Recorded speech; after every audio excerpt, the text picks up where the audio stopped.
Kaj bi lahko rečemo preprosto dan oziroma noč, ko je šlo vse narobe? Ja, tako. Mislim, da že od samega začetka tekme je šlo v neko smer, ki si jo nismo želeli. Treba ostati skupaj, igrati še zadnjo tekmo in gledati naprej. Neke nove cilje si zadati in sem prepričan, da jih bomo skupaj uresničili. Kakšen pa je bil načrt pred tekmo, pa morda še v polčasu? Ja, definitivno smo tekmo želeli zmagati, ampak tudi oni so imeli svoje načrte. Od prve minute so res zagrabili, bili pravi, mi jim nismo mogli parirati na nek način in tudi po polčasu normalno. Hitro se obrne tekma 1:0, da nič ni izgubljenega.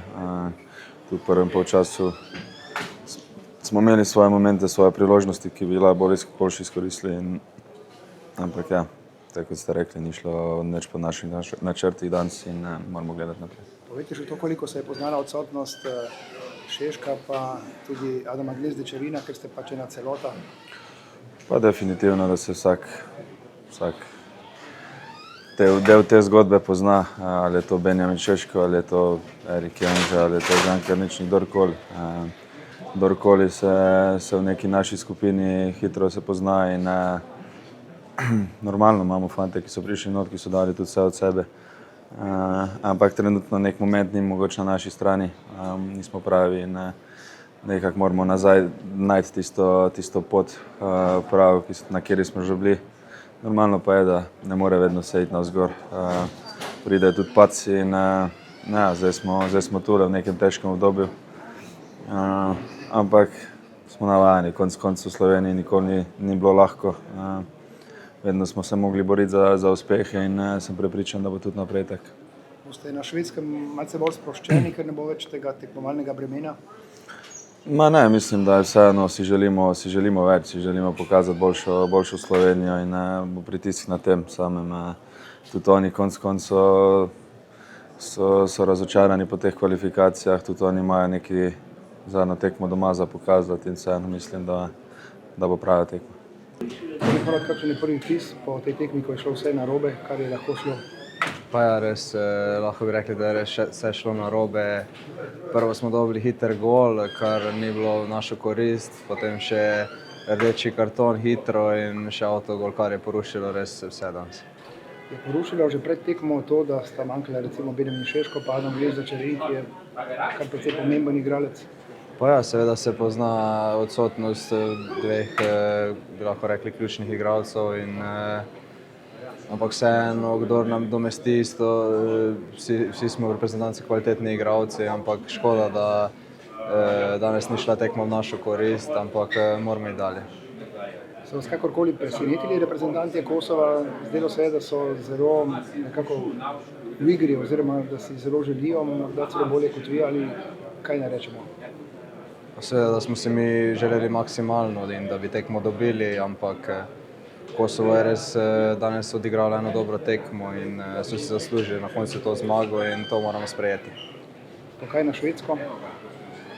Pa moramo se zbrati zdaj in probati na Švedskem odigrati čim boljšo tekmo in pokazati Slovenijo v najboljši možni luči in probati tekmo zmagati za konec teh kvalifikacij. Boste bolj sproščeni tam, kot ste bili danes, ko ste imeli breme zmage? Pa mislim, da smo bili tudi danes sproščeni, ampak enostavno ni šlo tako, smo si zaželeli in moramo to sprejeti in gremo naprej. Je to eden najtežjih dni v reprezentančni karieri? Pa sigurno bi mogoče rekel celo najtežji. Zelo težek večer. Mislim, da že od prvega žvižga tekme, da so bili igralci Kosova nekako bolj konkretni. Dobivali so te druge žoge, mi nekako premalo nevarni za njihov gol.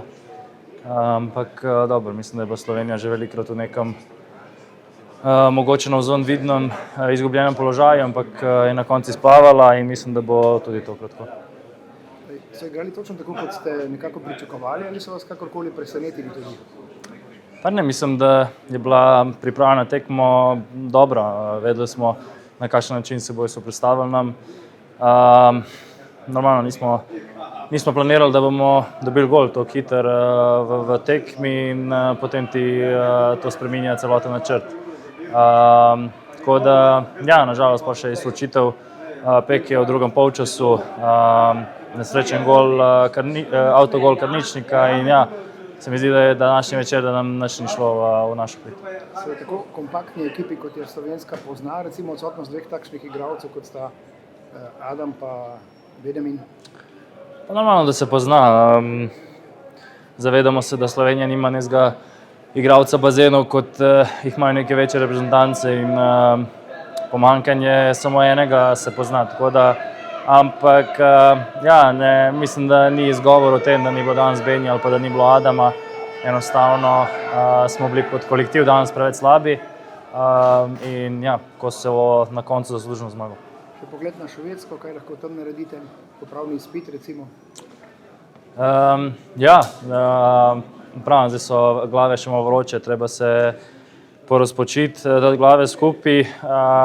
V torek nova tekma, nova priložnost zastopati slovenski dres, igrati za svojo državo in ja, dati svoj maksimum in mogoče malo razveseliti navijače.